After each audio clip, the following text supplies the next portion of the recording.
इस वीडियो में हम लोग बात करने वाले हैं डिस्क्रिप्टिव एनालिसिस का।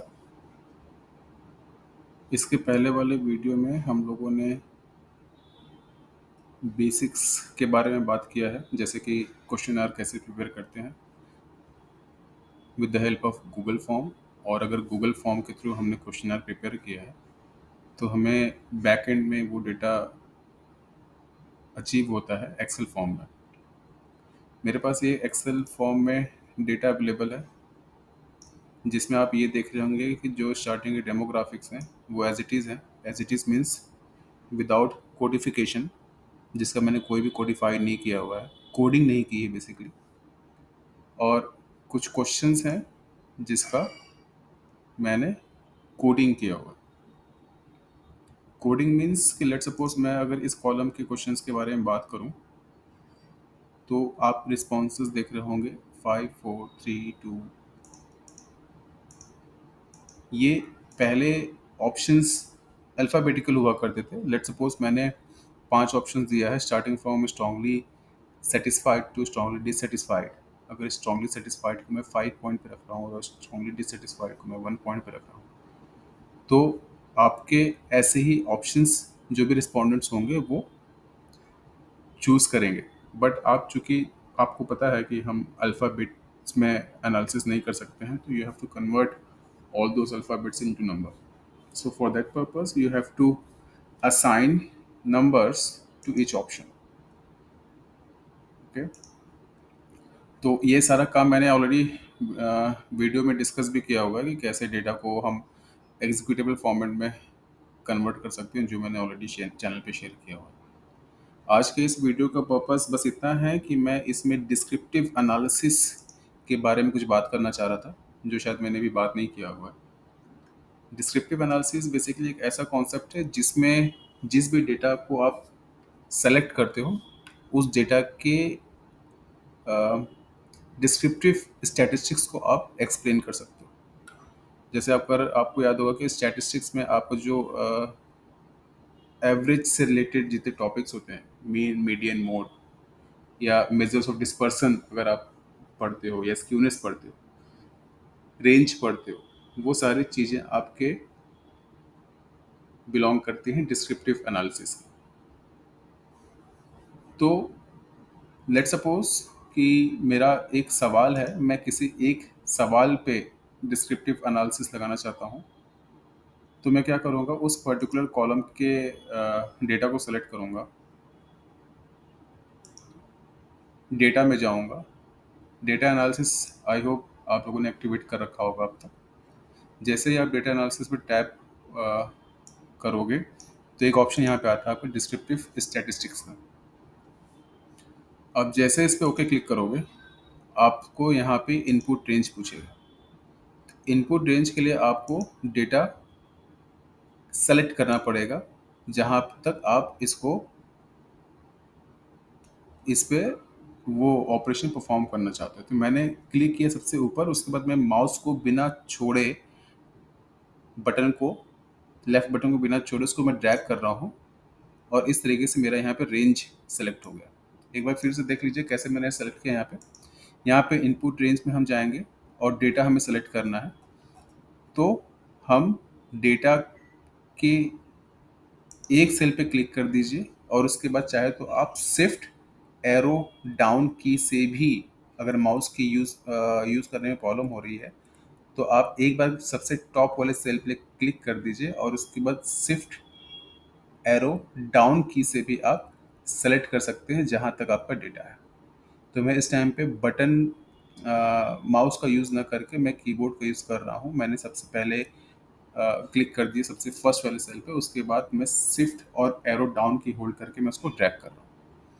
तो उसके साथ ये मेरा डेटा जो है सेलेक्ट हो गया कि भाई G1 से G112 तक हमें ये डेटा को सेलेक्ट करना है और उसका डिस्क्रिप्टिव स्टैटिस्टिक्स या डिस्क्रिप्टिव एनालिसिस करना है। हाँ, यहाँ पे इसके बाद इस ऑप्शन में आते हैं लेबल्स इन फर्स्ट रो। चूँकि जब मैंने सेलेक्ट किया था पहला वाला सेल, इसमें ये लेबल्स था। लेबल्स मीन्स इंफॉर्मेशन थे जिसको हमको प्रोसेस नहीं करना है, इस वजह से मैं इस पर टिक कर दूंगा। अब चाहें तो आउटपुट ऑप्शन आप इसी शीट पे ले सकते हो, या बाय डिफ़ॉल्ट जो न्यू वर्कशीट प्लाई है उसको भी आप बाय डिफ़ॉल्ट छोड़ सकते हो। तो डेटा आपका जो है दूसरी शीट पे ओपन हो जाएगा। हाँ, अब आपसे पूछ रहा है कि आपको चाहिए क्या-क्या? वैसे तो मेन मीडियन मोड आपको कैलकुलेट करेगा ही, बट अगर आप summary statistics, confidence level for mean भी अगर कलेक्ट सेलेक्ट कर लोगे तो वो भी बताएगा। प्लस ये जो आपके रेंज हैं, kth largest and kth smallest, ये आपके रेंजेस आपको बताएगा कौन कौन से रेंज है आपके। इसके बाद आपको ओके क्लिक करना है, और ओके करने के बाद आपका एक दूसरा शीट, एक नया शीट ओपन हो जाएगा, जिस पे आपको डेटा, जितने भी जिस भी कॉलम का आपने डेटा सेलेक्ट किया था वो ओपन हो जाएगा। यहाँ पे आप देख रहे हैं कि डेटा ओपन हुआ है किस चीज़ का,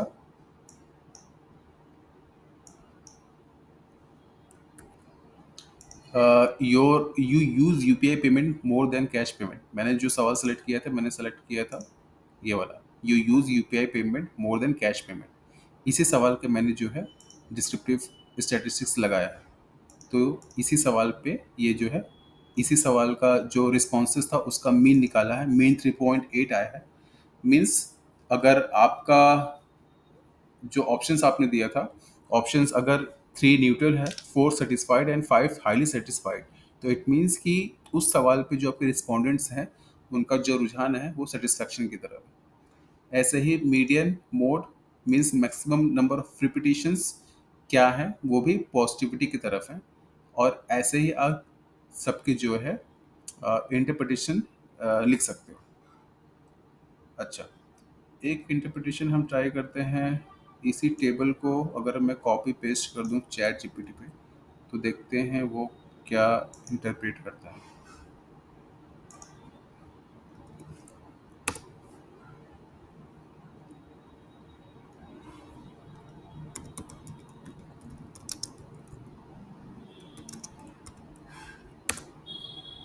सिर्फ मैंने लिखा ऊपर इंटरप्रेट दिस, और उस टेबल को मैंने कॉपी करके पेस्ट कर दिया। तो इसने दिया है based on your based on the responses from 111 participants, क्योंकि वो मेरे 111 रिस्पॉन्डेंट्स थे। अब ये हर एक स्टैटिस्टिक्स का हर एक इंटरप्रिटेशन दे रहा है।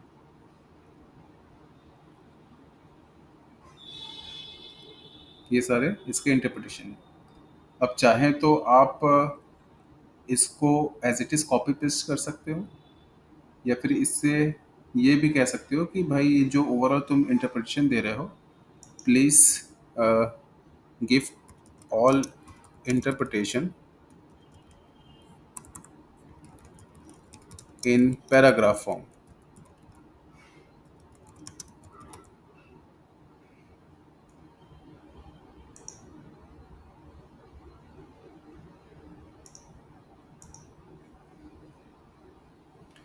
तो अब ये इंटरप्रिटेशन आपके पैराग्राफ फॉर्म में देगा। तो इससे फ़ायदा ये होगा कि आपने जो भी टेबल ऊपर प्रिपेयर किया था उस टेबल को आपको कॉपी करना है, और इस इंटरप्रिटेशन को पेस्ट करना है। कैसे करोगे आप? लेट सपोज आपने ये टेबल कॉपी किया था, इसको कॉपी किया आपने, यहाँ पे सेलेक्ट करके वर्ड फाइल में आपको जाना है।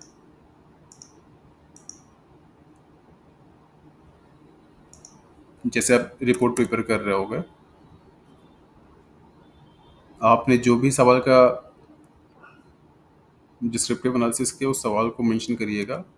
उसके बाद यहाँ पे टेबल को पेस्ट करिएगा, और उसके नीचे यहाँ से उसका इंटरप्रिटेशन जो है आप कॉपी करके पेस्ट कर सकते हैं।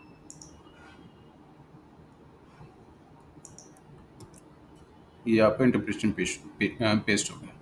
हाँ, इसको पेस्ट करने के टाइम में थोड़ी सी इसकी फॉर्मेटिंग करनी होगी। फॉर्मेटिंग में आप 2-3 काम कर सकते हो, जैसे इसका font style times new Roman, font size 12 कर लीजिए, इसको जस्टिफाई कर लीजिए,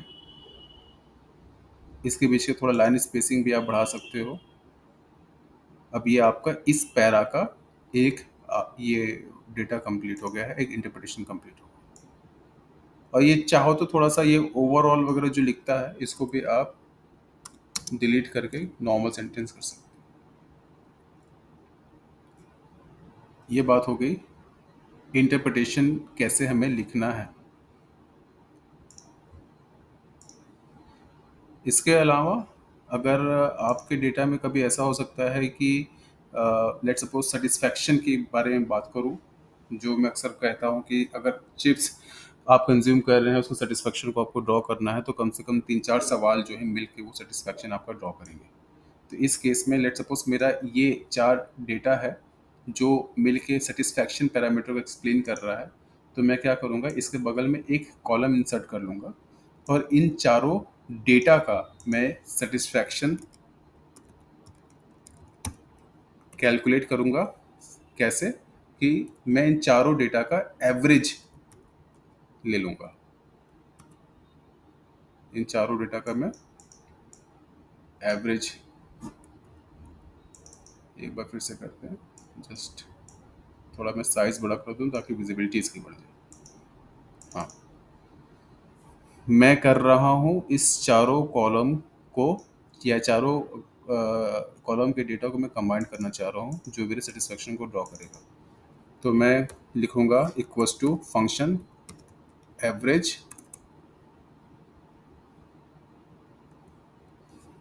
अब मैं उन डेटा को सेलेक्ट करूंगा जिसको सेलेक्ट करने के बाद मेरा सेटिस्फैक्शन जो है एक्सप्लेन हो रहा है, ड्रॉ हो रहा है। सेलेक्ट करने के बाद मैंने क्या किया, एंटर, ये मेरा डेटा आ गया। अब यहीं पे मैं कॉर्नर में डबल क्लिक कर दूंगा तो ये मेरा जो है कैलकुलेशन सारे कॉलम के लिए हो जाएगा। अब अगर मैं चाहूँ तो बस इस कॉलम के लिए सेटिस्फैक्शन के लिए अब मैं डिस्क्रिप्टिव लगा सकता हूँ। हो सकता है जो मेरा ऑब्जेक्टिव हो to assess the satisfaction level of particular product और सर्विसेज, तो उस ऑब्जेक्टिव को फुलफिल करने के लिए मैंने क्वेश्चन से एवरेज ड्रॉ किया और एवरेज के बाद अब मैं इस पे डिस्क्रिप्टिव एनालिसिस लगा रहा हूँ। तो अगेन फिर से डेटा एनालिसिस पे गए, डिस्क्रिप्टिव स्टैटिस्टिक्स सेलेक्ट किया, ओके। इनपुट देना है, इनपुट मीन्स कि किस डेटा को आप स्टडी करना चाहते हो। तो मैंने सबसे पहले एक कॉलम पे क्लिक कर दिया।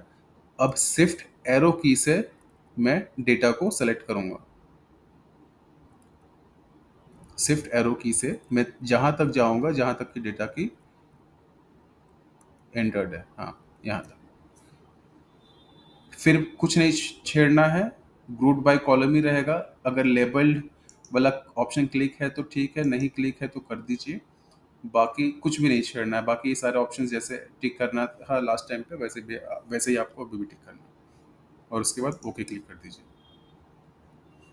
जैसे ही ओके क्लिक करोगे आपका एक नया शीट ओपन हो जाएगा जिसमें आप देखोगे सेटिस्फैक्शन के लिए अब आपके सारा डेटा जो है वो कैलकुलेट हो चुका है। सेटिस्फैक्शन के पैरामीटर पे आपने मीन कैलकुलेट कर लिया, स्टैंडर्ड एरर कैलकुलेट कर लिया, मीडियन, मोड, ना, डेटा चेंज हो गया। सेटिस्फैक्शन किस चीज का? सेटिस्फैक्शन टुवर्ड्स यूपीआई यूसेज, क्योंकि मेरा डेटा जो है यूपीआई से रिलेटेड है। ठीक है। अब मैं अगेन इसको इंटरप्रेट करना चाहता हूँ, तो मैंने इस डेटा को सेलेक्ट किया है, कॉपी किया है और उसके बाद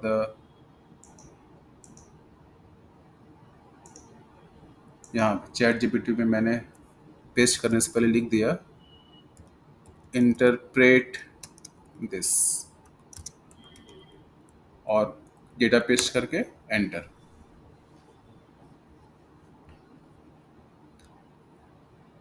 तो ये इंटरप्रिटेशन पैराग्राफ फॉर्म में हमारे पास आ जाएगा।